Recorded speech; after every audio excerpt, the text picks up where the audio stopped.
This is your host Tom at 734 Games, and welcome to Game Time.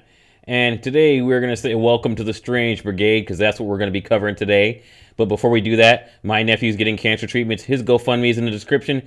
Any money given to this channel will go to that. And thank you. Let's get started with the Strange Brigade.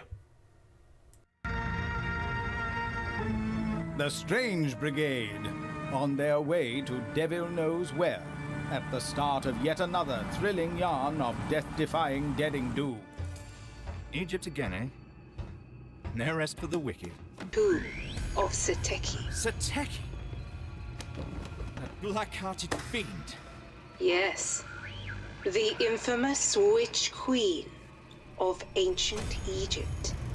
Her final resting place has been lost for millennia.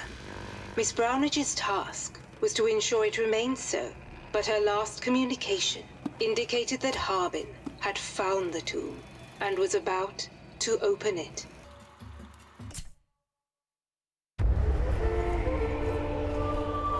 Ho-ho! What thrilling tales and awe-inspiring adventures await our heroes today!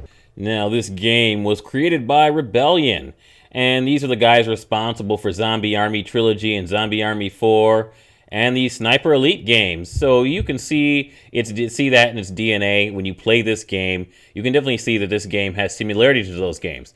Now, where this game differs is a little bit more like Left 4 Dead, but it's in the third person. So what you have is a third person zombie army type game with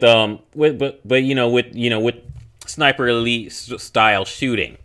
And the characters are interesting. Everything here is kind of set. It's supposed to look like the early 20th century, that sort of Indiana Jones feel to the presentation.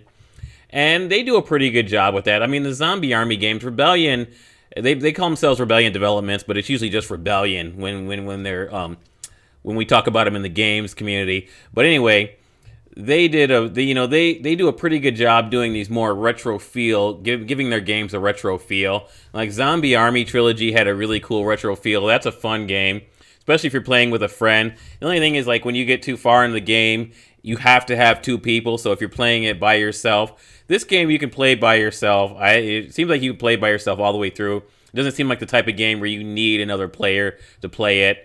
And there's a lot of fun to be had here.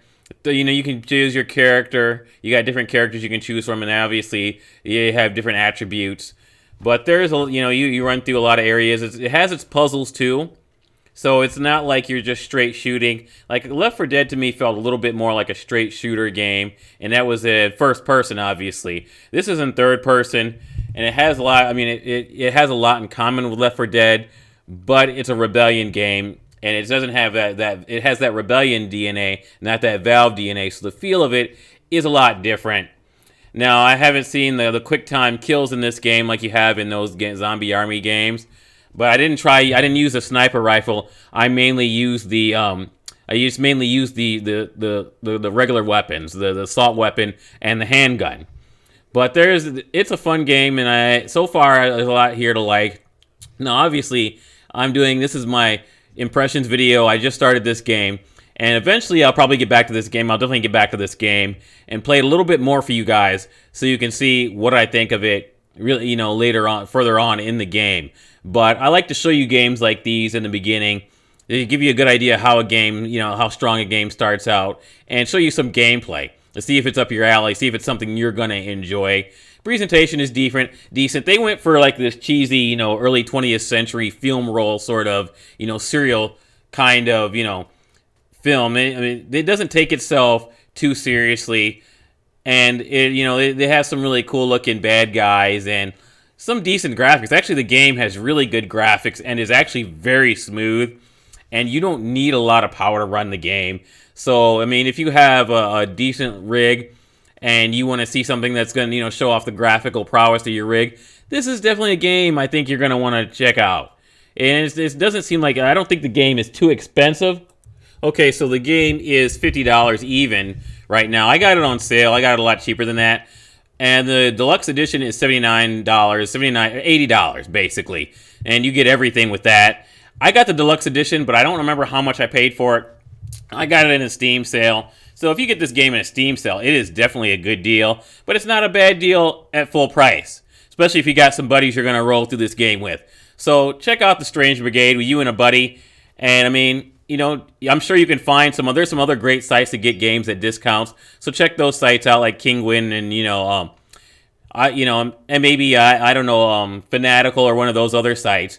But that's pretty much it for this episode of Game Time. This is your host, Tom, signing off from 734 Games and Game Time, where gaming is alive.